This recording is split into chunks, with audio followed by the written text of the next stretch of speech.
Hello, Jeremy. This morning, Richard Osborne is our subject. That's right. Where should we begin with Richard? That's right. Richard is known as generally as the father of Warrnambool Press, and I think that's probably his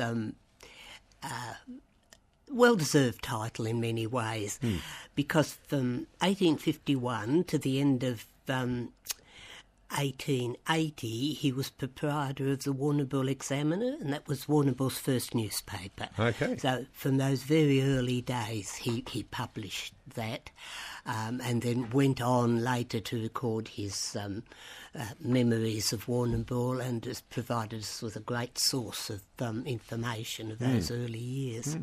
Must have been a task to set up a newspaper at that time as well, I would imagine, Yes. given what wasn't here. Well, he came here in 1847, which was the year of the first land sales in Warrnambool, so he was here right at the start.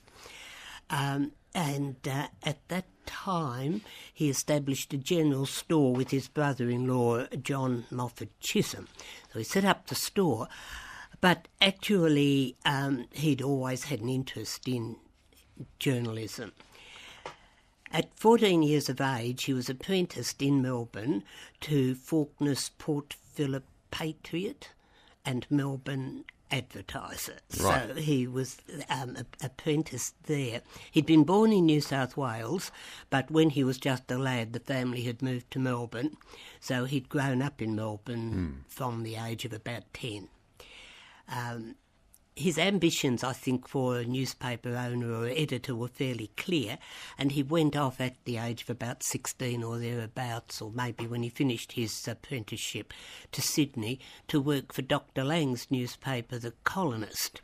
These are quite significant early papers. Yes, yes. So his background was very much in this area when he came to Warrnambool as the correspondent for the Argus, among other publications. Now, those of us of a certain age will remember the Argus as being a daily paper, but one that many years ago ceased to publish. So he founded the Warrnambool Examiner with John Wilkinson, and that was in March 1851, so early on. Yeah. And it had 50 subscribers at that stage. It was a weekly paper, and advertising was threepence a line. Right, okay.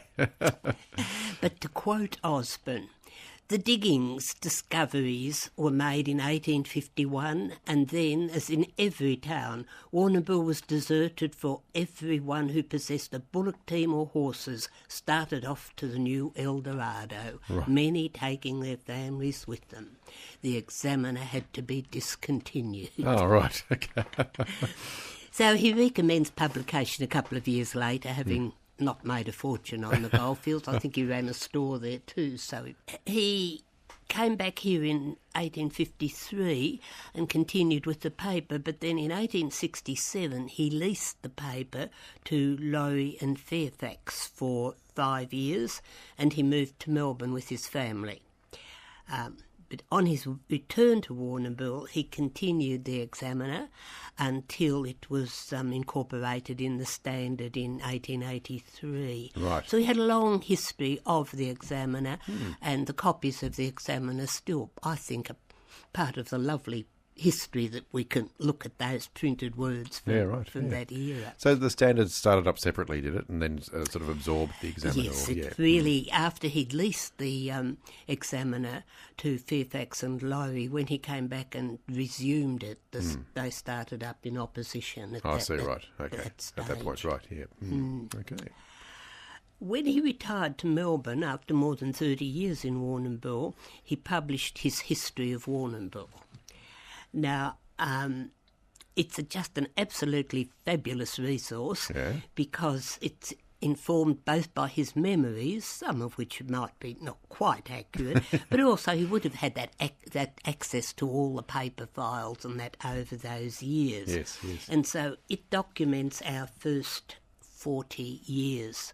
Now, what other town has the luxury of such fine documentation of its history?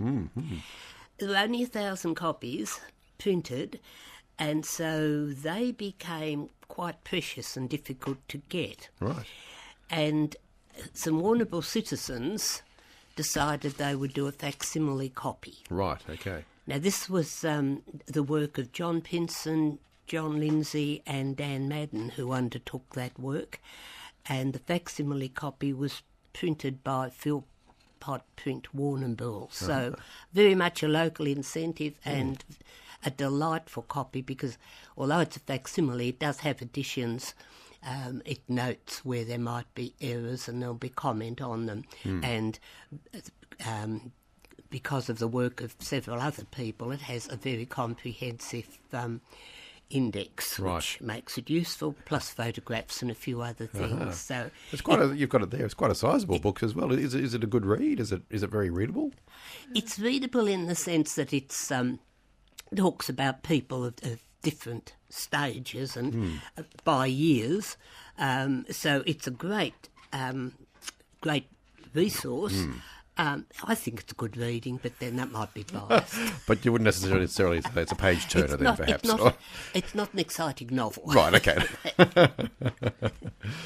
A lot of what I'm saying today comes from the work that these people did in putting together his biography and a lot of that work. So I really should pay tribute to that as a very valuable source.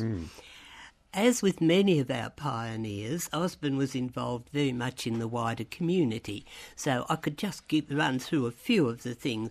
He was involved with the founding of Aboriginal reserves, with baths on the beach, with the fire brigade, with cricket, with drama, the hospital, the National School, the Presbyterian Church, the Mechanics Institute, and he was probably responsible for the introduction of the Highland game of shinty, which is seen as the first athletic game in Warrnambool, even before cricket. Right.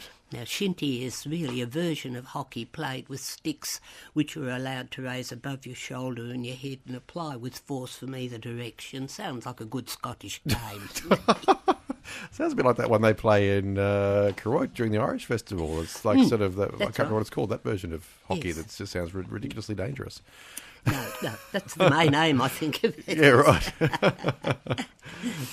He was married to Eliza Plummer in 1854 and they had 5 children.